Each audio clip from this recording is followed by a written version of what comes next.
कृषि से विज्ञान जुड़े तो तकनीकों का ज्ञान मिले, खेतों की तस्वीरों में हरियाली का रंग भरे, किसानों की तकदीरों में खुशहाली का संग रहे। कृषि दर्शन, कृषि दर्शन, कृषि दर्शन, कृषि दर्शन, कृषि दर्शन, कृषि दर्शन, कृषि दर्शन, कृषि दर्शन। किसान भाई बहनों को झुमकी बहन का तहे दिल से जोहार। और साथ ही गंद्रू भाई की तरफ से भी किसान भाइयों को नमस्कार। जी हाँ, तो स्वागत करेंगे अपने किसान भाई बहनों का। बिल्कुल, हमारे कार्यक्रम की शुरुआत हो चुकी है और कार्यक्रम की शुरुआत में हम स्वागत करते हैं किसान भाइयों का। तो बहुत बहुत स्वागत है हमारे कार्यक्रम में किसान भाइयों। लेकिन अब हम अपने कार्यक्रम की शुरुआत कर दें कृषि समाचार से। बिल्कुल, तो आइए किसान भाइयों देखते हैं कृषि समाचार। नमस्कार, कृषि समाचार में आपका स्वागत है। मैं हूं पूनम। आइए देखते हैं आज कृषि समाचार में क्या है खास। किसान उठा सकते हैं अखिल भारतीय सूखी खेती अनुसंधान परियोजना से लाभ। मिट्टी जांच के लिए वैज्ञानिक तरीके से नमूने इकट्ठा करें। करेला के बेहतर उत्पादन के लिए लगाएं स्वर्ण यामिनी। अब समाचार विस्तार से। झारखंड में ज्यादातर वर्षा जून से सितंबर तक होती है, इसलिए राज्य के किसान सिंचाई के अभाव में अक्सर खरीफ में ही फसल लेते हैं और रबी में कम खेती करते हैं। बिरसा कृषि विश्वविद्यालय स्थित अखिल भारतीय सूखी खेती अनुसंधान परियोजना के अंतर्गत ऐसी तकनीकों का विकास किया गया है जिससे मिट्टी, जल एवं फसलों का उचित प्रबंधन कर असिंचित अवस्था में भी ऊंची जमीन में अच्छी उपज प्राप्त की जा सकती है। किसान भाई मिट्टी की जांच करवाने के लिए जो नमूना इकट्ठा किया जाता है उसकी विधि कुछ इस प्रकार है। सबसे पहले मृदा के ऊपर घास फूस साफ करें। उसके बाद भूमि की सतह से 15 सेंटीमीटर हल्की गहराई तक मृदा ट्यूब या बर्मा द्वारा मृदा की एक साथ टुकड़ी लें। यदि आपको फावड़े या खुरपे का प्रयोग करना हो तो अंग्रेजी के अक्षर वी के आकार का 15 सेंटीमीटर गहरा गड्ढा बनाएं। अब एक ओर से ऊपर से नीचे तक 2 से 3 सेंटीमीटर मोटाई की मिट्टी की एक साथ टुकड़ी काटें। एक खेत में 10-12 अलग अलग स्थानों से मृदा की टुकड़ियां लें और उन सबको एक साफ कपड़े में इकट्ठा कर लें। किसान भाई अगर बोदी फसल में रेड रेस्ट नामक कीट लग जाए तो फसल पर ब्लू कॉपर दवा से बने घोल का छिड़काव करें।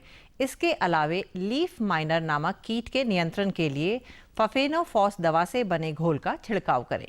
अभी के मौसम में दलहनी फसल बोदी में रेड रेस्ट या लीफ माइनर कीट का प्रकोप हो तो किसान भाई सबसे पहले पौधों के कीटग्रस्त पत्तियों को तोड़कर खेत से दूर जला दें या जमीन में गाड़ दें।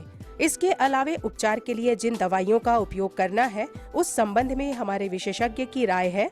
किसान भाइयों, बोदी में रेड रस्ट के बचाव के लिए आप अभी से जिसमें उसमें सावधानी की ज़रूरत है। इसके लिए आप blue copper 2 gram Blue copper को 1 लीटर पानी में मिला करके उसका छिड़काव करें, जिससे आपका रेड रस्ट जो है बोदी में उसके रोकथाम में आपको बहुत कारगर साबित होगा। दूसरा, जिससे सांप की आकृति है उसमें जो लीफ माइनर आपका कीड़ा है उसके बचाव के लिए आप प्रोफेनोफॉस 1.5 ml को 1 लीटर पानी में या ट्राइजोफॉस इतनी ही मात्रा 1.5 ml को 1 लीटर पानी में मिला करके छिड़काव करें, जिससे इन दोनों का जो आपका है समस्या का समाधान हो जाएगा। इसके साथ साथ में अगर जिसमें लीफ माइनर लग गया है उन पत्तियों को तोड़ करके नष्ट कर दें। राज्य के किसान अगर लत्तेदार सब्जी फसल करेला की खेती करना चाहते हैं तो इस फसल के शानदार पैदावार के लिए ICAR पलांडू केंद्र से विकसित उन्नत प्रभेद स्वर्ण यामिनी का चयन करें। ये रोगरोधी किस्म है। करेला की उन्नत किस्म स्वर्ण यामिनी की लता काफी पुष्ट होती है, जिसकी लंबाई 25 से 30 मीटर तक होती है। यह जल्द फलने फूलने वाली किस्म है। इसके फल का रंग गहरा हरा तथा वजन 65 से 70 ग्राम होता है। यह पाउडर मिलड्यू और डाउनी मिलड्यू रोग की प्रतिरोधी किस्म है। किसान भाई कृषि यंत्र self propelled vertical conveyor reaper की मदद से अनाज वर्गीय फसल या तिलहनी फसलों को काटने और कटी फसल को कतारबद्ध तरीके से जमीन पर रखने का काम कर सकते हैं। ये इंजन से चलने वाला मानव चलित यंत्र है, जिससे 60% मजदूरी की बचत और 60% संचालन खर्च में बचत होती है। अब समय हो चला है एक सफल किसान से मिलने का, तो आइए सीधे चलते हैं किसान के पास। आज हम आपको एक ऐसे सफल किसान से मिलवाने जा रहे हैं जो अच्छी उपज पाने के लिए अपने खेत के प्रकार और मिट्टी की गुणवत्ता के आधार पर फसलों का चयन करते हैं। साथ ही अच्छी उपज दिलाने में इनके पास उपलब्ध संसाधन और सुविधाएं भी इनकी भरपूर मदद करती हैं। हम पहले फूल की खेती करते थे NHM के तहत। उसके ज़रिए हम राजस्थान गए ट्रेनिंग के लिए, सब्जी खेती के लिए। वहाँ जाने के बाद हमको वहीं मिले दिनेश जी, उनसे प्रेरणा मिली कि ड्रिप लगाओ, मल्चिंग करो और खेती करो। उससे हमको पहले 50,000 का मुनाफा होता था एकड़ में, अब 2 से 2.5 लाख रुपया, 3 लाख रुपया का मुनाफा होता है हमको। और अब एक नजर राज्य के 5 प्रमुख शहरों के मौसम के मिजाज पर।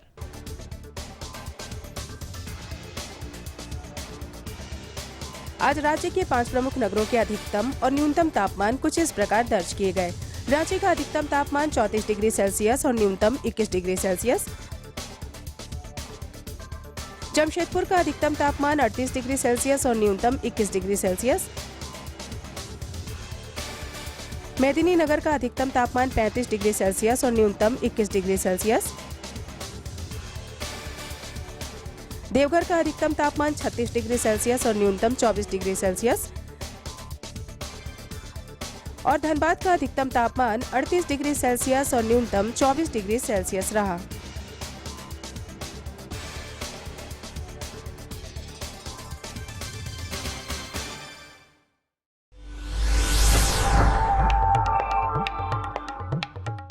और अब मंडी भाव में आइए नजर डालते हैं अनाजों के भाव पर। कृषि उत्पाद बाजार समिति पंडरा रांची में विभिन्न खाद्यान्नों के थोक भाव कुछ इस प्रकार दर्ज किए गए। चावल मोटा 2150 रुपए से 2250 रुपए, चावल मध्यम 2450 रुपए से 2550 रुपए, चावल उत्तम 3450 रुपए से 3500 रुपए, गेहूँ 1750 रुपए से 1850 रुपए, चना 3200 रुपए से 3300 रुपए, दाल अरहर 5500 रुपए से 6500 रुपए, दाल मसूर 4700 रुपए से 5200 रुपए, दाल चना 3700 रुपए से 3800 रुपए, सरसों तेल 9000 रुपए से 9400 रुपए, चीनी 3200 रुपए से 3300 रुपए, आलू 750 रुपए से 800 रुपए और प्याज 950 रुपए से 1000 रुपए प्रति क्विंटल रहा।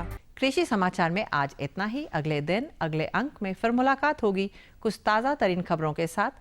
तब तक के लिए दीजिए इजाजत। नमस्कार, जोहार। कृषि समाचार के अंतर्गत अपनी जानकारी ली मंडी के भाव के बारे में, मौसम के मिजाज के बारे में और तरह तरह की खेती बाड़ी के बारे में। बहुत सारी जानकारी आपको वैसे भी मिल गई, लेकिन कुछ जानकारी और भी है जो आपको लेना है और हमें देना है आपको। लेकिन उसके पहले हम लेंगे झुमकी बहन एक छोटा सा विराम, और इस विराम के बाद हम पुनः हाजिर होंगे किसान भाइयों। तब तक आप बने रहिए हमारे साथ। ये लो और बताओ।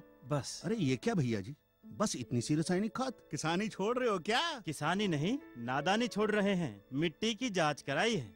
अब तो लालाजी जितनी जरूरत है उतने ही उर्वरक खेत में डालेंगे। हाँ, किसान भाई आज ही अपने जिले की नजदीकी भूमि परीक्षण प्रयोगशाला में मिट्टी की जांच जरूर करवाएं और मिट्टी में पोषक तत्व, नमी व पौधे के विकास को देखते हुए केवल जरूरत के अनुसार ही पोषक तत्व डालें। और हाँ, मिट्टी में गंधक, जस्ता, बोरोन जैसे सूक्ष्म पोषक तत्वों का पता लगाना भी न भूलें।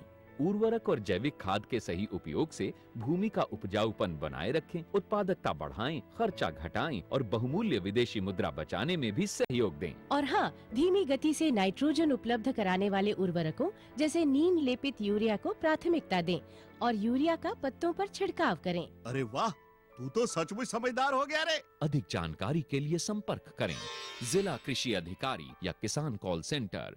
विराम के बाद एक बार फिर से स्वागत है आप सभी किसान भाई बहनों का। बिल्कुल। और तैयार है ना जानकारी लेने के लिए? बिल्कुल, और जानकारी देने के लिए हम भी तैयार हैं, हमारे विशेषज्ञ तैयार हैं। लेकिन हम किसान भाइयों को बता दें कि आज हम क्या जानकारी आपको देने जा रहे हैं। किसान भाइयों, झारखंड सब्जी की खेती के लिए जाना जाता है और अभी तो बहुत सारी सब्जियों की खेती हो रही है झारखंड में। लेकिन आज हम जो जानकारी देंगे अपने किसान भाइयों को बोदी की खेती के बारे में, बोदी की उन्नत खेती हम कैसे करें और बोदी की उन्नत खेती के लिए कौन से उन्नत प्रभेद लगाएं। बिल्कुल। और ये जानकारी दे रहे हैं झुमकी बहन हमारे विशेषज्ञ डॉक्टर अनिल कुमार जी। आज हम मौजूद हैं कृषि विज्ञान केंद्र पेडरवार में और हमारे साथ मौजूद हैं हमारे एक्सपर्ट अनिल कुमार सिंह जी, जो हमें बताएंगे कि बोदी की खेती के लिए किस प्रकार की खेतों का चुनाव करना चाहिए। हम लोग जो बोदी की खेती करते हैं, झारखंड में बोदी की खेती हम लोग फरवरी महीने से लेकर अक्टूबर महीने तक बहुत आसानी से कर सकते हैं। हम लोग जो खेत की तैयारी करते हैं, खेत मिट्टी किस प्रकार की होनी चाहिए, तो सबसे पहले हम आपको बताना ये चाहते हैं कि मिट्टी किस तरह। इसके लिए दोमट मिट्टी, बलुआई दोमट मिट्टी बहुत ही उपयुक्त होती है। इसकी खेती गर्म महीने में और बरसात के समय भी इसकी खेती बहुत अच्छे ढंग से की जा सकती है। जो हम लोग खेत की तैयारी करते हैं, सबसे पहले हम लोग कल्टीवेटर से खेत की जुताई करते हैं। खेत की जुताई करने के बाद हम लोग उसमें देसी हल से 2 से 3 बार देसी हल से उसको जुताई करते हैं, जिससे मट्टी भुरभुरा हो जाए। मट्टी भुरभुरा करने के बाद हम लोग कोशिश करते हैं कि पाटा मार दें, जिससे बराबर हो जाए और मिट्टी भी भुरभुरा हो जाए। हम लोग इतना काम को किसान भाइयों को कहते हैं कि आप करें, जिससे ज़्यादा से ज़्यादा हम लोग को खेत अच्छा हो जाएगा, भूमि के पानी ग्रहण करने की क्षमता हो जाएगी। इतना करने के बाद हम लोग क्या करते हैं, किसानों से ये बोलते हैं कि आप उसके अंदर जो भी खर पतवार हो, उस सारे खर पतवार को आप लोग निकाल के फेंक दीजिए। तो अनिल जी, हम आपसे ये भी जानना चाहेंगे कि बोदी की खेती के लिए किस प्रकार के उर्वरक का चुनाव करना चाहिए। देखिए, बोदी की खेती एक्चुअली ये दलहनी फसलें हैं, तो ये खुद वायुमंडलीय नाइट्रोजन को वो जमीन में संचित करता है, जिससे जमीन फर्टिलिटी भी जिससे बढ़ता है, जो आगे वाले क्रॉप को फायदा होता है। तो इसमें नाइट्रोजन की आवश्यकता बहुत कम पड़ती है। इसमें 200 kg 200 क्विंटल FYM या 20 से 25 क्विंटल ये vermi compost, 45 kg nitrogen, 375 kg single super phosphate और 75 kg MOP muriate of potash हम लोग इसमें डालते हैं। तो पूरी मात्रा FYM का, नाइट्रोजन का आधा मात्रा, मतलब 45 किलो अगर पर हेक्टेयर है तो हम 25 किलो पहले डालते हैं, और सिंगल सुपर फास्फेट और म्यूरेट ऑफ पोटास की पूरी मात्रा खेत को जब हम तैयारी करते हैं उसी समय खेत में डाल देते हैं। खेत में डालने के बाद खेत को अच्छे ढंग से हम लोग तैयारी कर देते हैं और उसके बाद हम लोग उसमें खेत में बुआई करते हैं। अनिल जी, हम आपसे ये भी जानना चाहेंगे कि बोदी की फसलों को लगाने की विधि क्या है और कितनी दूरी का ख्याल रखना चाहिए। देखिए, बोदी मुख्यतः 2 किस्म, अगर उनका पौधे का जो प्रकार के हिसाब से 2 है। एक बूस्ट टाइप होता है, झाड़ी नुमा होता है, और एक लत्तर नुमा होता है। तो जो झाड़ी नुमा जो बीन्स हैं, जो किस्में हैं, वो हम लोग कतार से कतार के बीच की दूरी 60 सेंटीमीटर रखते हैं। मतलब एक कतार से दूसरे कतार के बीच की दूरी 60 सेंटीमीटर रखते हैं, और एक बीज से एक पौधे से दूसरे पौधे के बीच की दूरी 10 से 15 सेंटीमीटर रहते हैं। ये झाड़ी नुमा है। और जो लत्तेदार किस्में हैं उसमें हम एक कतार से दूसरे कतार के बीच की दूरी 1 मीटर रखते हैं, और पौधे से पौधे के बीच की दूरी हम लोग 60 सेंटीमीटर रखते हैं। जी सर, ये तो हो गई कि फसलों में दूरी कितनी होनी चाहिए। अब हम आपसे ये भी जानना चाहेंगे कि बोदी के उन्नत प्रभेद कौन कौन से हैं। यहाँ जो उन्नत प्रभेदें हैं वो है स्वर्ण श्वेता, स्वर्ण हरिता, अर्का गरिमा, IVR CP1। ये सारी variety horticulture agro forestry research programme पलांडू में उपलब्ध है, और पूसा फाल्गुनी भी बहुत अच्छी वैरायटी है, और जो किसान भाई लगा के हम उससे ज़्यादा से ज़्यादा लागत कमा सकते हैं। जी सर, तो हम आपसे ये भी जानना चाहेंगे कि बोदी फसल की देखरेख किस प्रकार से करनी चाहिए, जैसे किसान भाइयों को ज़्यादा से ज़्यादा मुनाफा हो। इसमें जो देख रेख करना है, पहले है कि अंकुरन, जब खेत में लगाते हैं, जो भी बीज हम लोग लगाते हैं उसमें अंकुरन सही होना चाहिए। तो खेत में बीज लगाने के समय ही हम लोग को एक सिंचाई कर देना चाहिए। अगर गर्मा में करते हैं, बरसात में तो सिंचाई की ज़रूरत नहीं करती है, तो हम लोग अंकुरन के लिए हम लोग खेत में सबसे पहले खेत में लगाने के बाद हम लोग उसकी सिंचाई करते हैं। सिंचाई करने के बाद अगर कुछ दिन के बाद 10 से 20 दिन के 25 दिन के बाद अगर कहीं जर्मिनेशन कम है तो हम लोग गैप फिलिंग कर देते हैं। जहाँ जहाँ बोदी नहीं उगा हुआ है हम लोग वहाँ पे फिर दूसरी बोदी को डाल देते हैं, जो हमको गैप फिल मतलब सारा के पौधा की संख्या हमारी मेंटेन रहे। वाटर स्टेगनेशन, हमको ये देखना है कि कहीं भी किसी भी स्थिति में पानी का जमाव नहीं हो। अगर किसी स्थिति में पानी का जमाव हो जाएगा तो वो उसमें पौधा कमज़ोर होने लगता है। तो हम लोग को पानी के जमाव भी नहीं होना देना चाहिए। हम लोग को इंटर कल्चर अपना जो निकाई गुड़ाई है, हम लोग को 25 से 30 दिन के बाद खेत की निकाई गुड़ाई करनी चाहिए। टॉप ड्रेसिंग मतलब खड़ी खेत में हम लोग उसको हर पौधे पे ले जाके, पौधे से पौधे के पास जाके हम लोग उस जो बचा हुआ जो नाइट्रोजन, आधी मात्रा जो नाइट्रोजन है, उसको हम लोग हर पौधे के पास ले जाके डालते हैं। और डालने के बाद हम लोग उसमें मट्टी अच्छे ढंग से चढ़ा देते हैं। मट्टी चढ़ाने के बाद फिर हमको उसकी एक सिंचाई कर देनी है। तो हम लोग किसान भाई से ये सलाह देते हैं, चाहे किसान भाई अपने से भी करते हैं, उसके अगल बगल में झाड़ दे देते हैं, जिससे हम लोग उस पौधे को अच्छे ढंग से उस पर चढ़ा दें।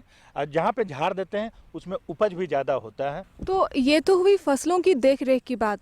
सर, हमारे किसान भाई ये भी जानना चाहेंगे कि अगर उनकी फसलों में कीड़े मकोड़े लग जाते हैं तो उससे बचाव और निदान कैसे करना चाहिए?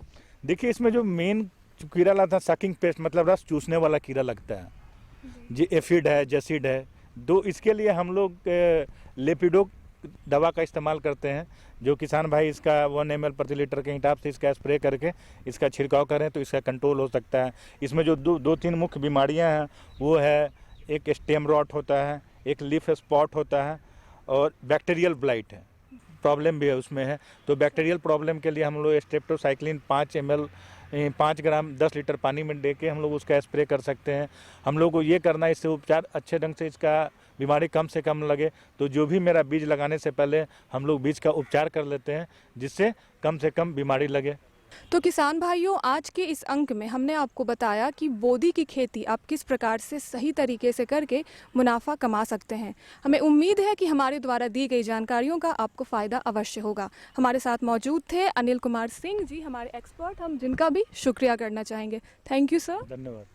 बहुत ही अच्छी जानकारी थी किसान भाइयों, और हमें उम्मीद है कि इस जानकारी से आपको काफ़ी लाभ मिला होगा। बिल्कुल मिला लेकिन होगा। झुमकी बहन, और अगर अमल करेंगे तो और ज्यादा लाभ मिलेगा। आप बताइए कि कारू दादा को आप बुलाए हैं या हमें जाना है वहाँ? नहीं। क्या कारू दादा, आप खड़े खड़े देखते रहते हैं क्या कि कब ये लोग फ्री हो और हम अंदर आ जाए? एकदम सही बोले। बात ये है ना कि हम सुने हैं कि माने मिट्टी के जांच से उत्पादन बहुत हो जाता है। बिल्कुल। ये कैसे हो जाएगा?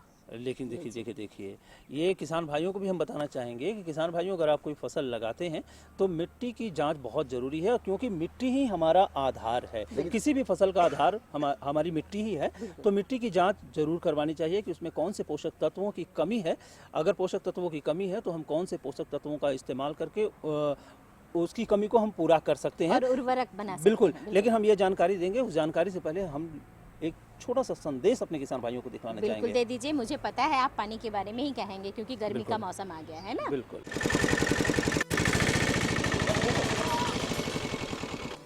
प्रणाम मास्टर जी। हाँ, प्रणाम।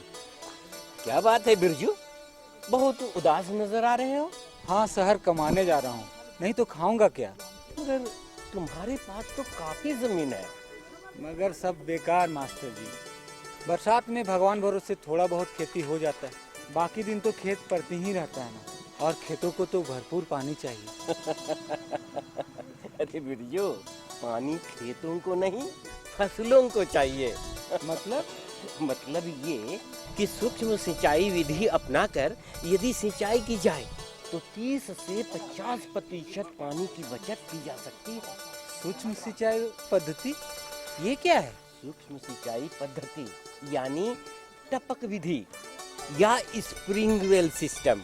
मगर देखो बिरजू, अगर मगर कुछ नहीं, किसानों के लिए सरकार के द्वारा अनुदान और बैंक ऋण की सुविधा भी उपलब्ध कराई जा रही है। सच 100% सच। और खुशियों की गारंटी।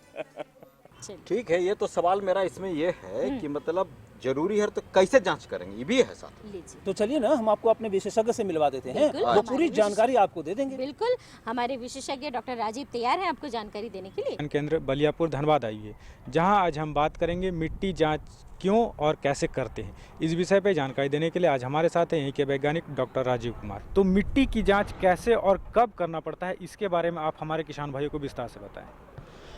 किसान भाइयों, सबसे पहले तो मैं आपको बताना चाहता हूं कि मिट्टी जांच क्यों आवश्यक है एवं इसके उद्देश्य क्या हैं। किसान भाइयों, आज के इस जो हम लोग फसल का उत्पादन कर रहे हैं उसमें देखते हैं कि दिनों दिन जो जो प्रोडक्टिविटी है वो दिनों दिन घटती चली जा रही है।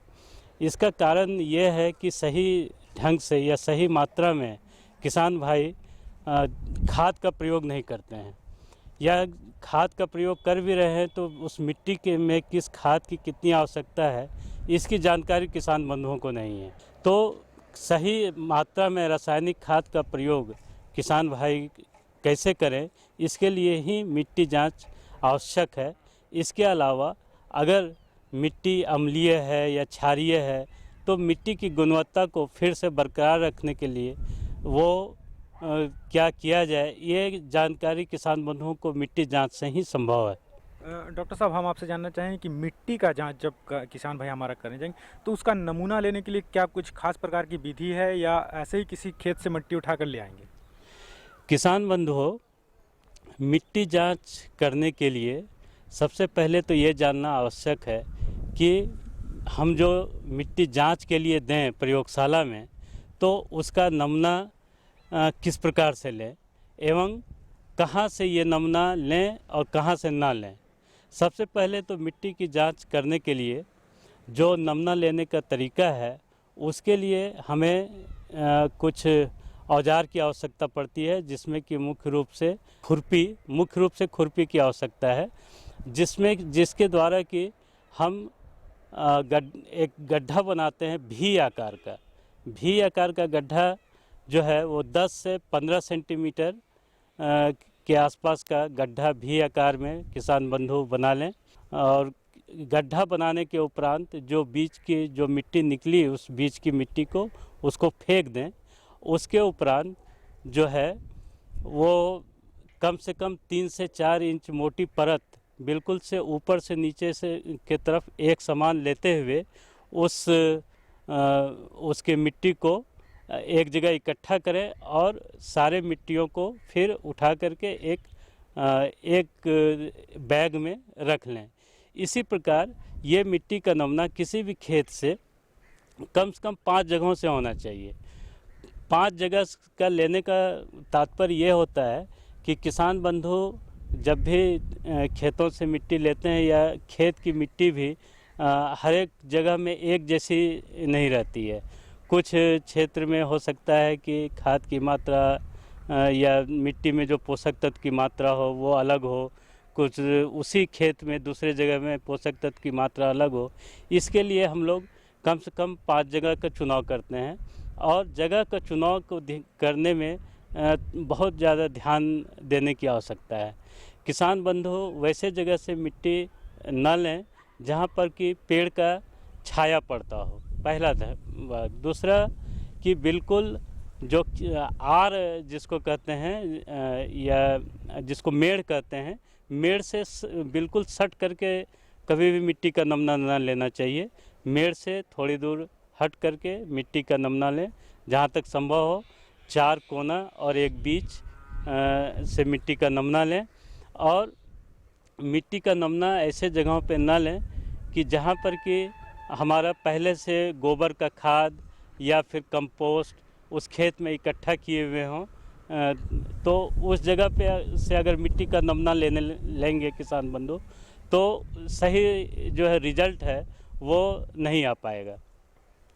इसके अलावा जो जब भी मिट्टी का नमूना लेने लगे तो ऊपर के घास फूस को हमेशा हटा देते हैं और हटाने के बाद ही हम गड्ढे जो है वो तैयार करते हैं। किसान बंधु, मिट्टी जांच के लिए एक बात का ध्यान देना और आवश्यक है कि मिट्टी जांच करवाने से आपका खेत में सही मात्रा में पोषक तत्व जो डालना चाहिए किसी भी फसल के लिए वो क्या मात्रा हो ये सुनिश्चित हो जाती है। अभी हमारे यहाँ किसान बंधु ज़्यादातर क्या करते हैं कि नाइट्रोजन का इस्तेमाल यूरिया के रूप में करते हैं या डीएपी के रूप में करते हैं, फास्फोरस का इस्तेमाल करते हैं, लेकिन पोटास का इस्तेमाल नहीं करते हैं। अब किसान बंधु अगर हमारे खेत में खेत में पोटास की कमी है तो फसलों को पोटास की मात्रा हमें नहीं मिल पाएगी, जिसके कारण कि फसलों में जो भी पोटास के गुण हैं उससे फसल वंचित हो जाएंगे और सही उपज जो है किसान बंधुओं को नहीं मिल पाएगी। तो ये सब चीज़ों की जानकारी मिट्टी के जांच के द्वारा ही संभव है। डॉक्टर साहब, आप हमारे किसान भाई को बताएं, जिन किसानों ने मिट्टी जांच के लिए एक बार नमूना ले लिया, क्या वो उसको कितने समय में दोबारा लेना पड़ता है? किसान बंधुओं, एक बार नमूना लेने के उपरांत 3 साल तक नमूना लेने की आवश्यकता प्रायः नहीं पड़ती है, जब तक कि कुछ फसल के जिस समय उत्पादन होता है उसमें हम कोई एक ड्रास्टिक चेंज न देखें। अगर किसी चीज़ का, किसी पोषक तत्व का मिट्टी जांच के बाद भी कोई कमी नज़र आता है तो उस खेत में ही दोबारा जल्दी लेने की मिट्टी जांच करवाने की आवश्यकता पड़ती है, नहीं तो फिर 3 साल के उपरांत ही फिर दोबारा उस खेत की मिट्टी का जांच करवाना चाहिए। वो 5 जगह के नमूना को एक साथ मिलाएं और उसको एक गोलाकार भाग में बांट दें, और गोलाकार भाग में करने के उपरांत उसमें से उसको गोलाई को बीच से काटते हुए 4 भाग बना लें और उसमें से 2 भाग रखें, फिर 2 भाग फेंक दें। इस तरह करके तब तक करें जब तक कि आपका आधा किलो का नमूना न बच जाए। आधा किलो मिट्टी के नमूना को साफ पॉलीथीन में लपेट दें, बांध दें, और मिट्टी का नमूना प्रयोगशाला में भेजने के पहले कुछ उसमें एक पर्ची लगाना बहुत ही आवश्यक है। पर्ची में मुख्य रूप से हमारा जो है लिखने का अपना नाम लिखें, खेतों का नाम लिखें, और खेतों के नाम के साथ रकबा उसका कितना है, उसमें अगली फसल क्या लेनी है आपको, और खेतों का एक मतलब पहचान लिखना बहुत ज़रूरी है। इस चीज़ पे हमेशा ध्यान रखें, कारण कि अगर आप 5-6 नमूना भेजते हैं किसी एक ही जगह से, और तो बाद में आपको खुद ही पता नहीं चलेगा कि किस खेत का कौन सा नमूना है। इसलिए खेतों का नाम लिखें। इसके अलावा अपना पूरा पता, जहाँ के निवासी हैं वहाँ का पिन कोड सहित एक पर्चा उसमें मिट्टी के अंदर प्लास्टिक के बैग के अंदर डाल दें, और दूसरा पर्चा उसके बाहर डाल करके और बढ़िया से किसी भी रबड़ से उसको या किसी धागा से अच्छे प्रकार से बांध करके ही प्रयोगशाला में भेजें, तो आपका सही जानकारी किसान भाइयों को मिट्टी जांच का उपलब्ध हो पाएगा। देखा किसान भाइयों, डॉक्टर साहब ने कितनी अच्छी जानकारी दी मिट्टी जांच कैसे और कब लेनी है। डॉक्टर साहब, आप हमारे इस कार्यक्रम में, इसके लिए आपका बहुत बहुत धन्यवाद। किसान भाइयों, आपको भी बहुत बहुत धन्यवाद। दादा, अब समझ में आई बात? एकदम अब कोई दिक्कत नहीं। दिक्कत नहीं है ना? आप समझ गए ना कैसे? अब चलिए, अब हमारे कार्यक्रम का समय समाप्त होने वाला है, लेकिन हम अपने किसान भाइयों को ले चलेंगे थोड़ा सा IMD पुणे, बिल्कुल ले चलेंगे, छोटी सी जानकारी के लिए। तो आइए देखते हैं किसान भाइयों। भारतीय मौसम विभाग पुणे से प्राप्त आज का मौसम पूर्वानुमान इस प्रकार है। आकाश में हल्के बादल रहेंगे। हवा 9 किलोमीटर प्रति घंटा की रफ्तार से उत्तर दिशा से पश्चिम की ओर चलेगी। अधिकतम तापमान 36 डिग्री सेल्सियस और न्यूनतम तापमान 20 डिग्री सेल्सियस रहने की संभावना है। अब मौसम पूर्वानुमान पर आधारित कृषि सलाह। जो किसान भाई गर्मा धान का रोपा देर से किए हैं, वो रोपा के 20 से 25 दिनों के बाद यूरिया का पहला भुरकाव करें। बैंगन एवं भिंडी के फसल में फल छेदक कीटों एवं गोभी वर्गीय फसल में गोभी का पतंगा कीटों से बचाव के लिए जैविक कीटनाशी दवा का छिड़काव 1.5 ग्राम प्रति लीटर पानी की दर से दोपहर के बाद करें। आम एवं लीची के छोटे छोटे फलों को पाउडर मिल्ड्यू रोग से बचाव के लिए सल्फेक्स 2 ग्राम प्रति लीटर पानी की दर से छिड़काव करें। चलिए, ये जानकारी भी काफी अच्छी थी झुमकी बहन। बिल्कुल, आप पते की जानकारी भी दे ही डालिए। बिल्कुल, तो हमारा पता नोट कीजिए किसान भाइयों। हमारा पता है कार्यक्रम कृषि दर्शन, कृषि प्रकोष्ठ, द्वारा उप महानिदेशक, दूरदर्शन केंद्र, रातू रोड, रांची। पिन संख्या है 834-001। तो किसान भाइयों, इसी के साथ हम सबों को दीजिए अनुमति। नमस्कार।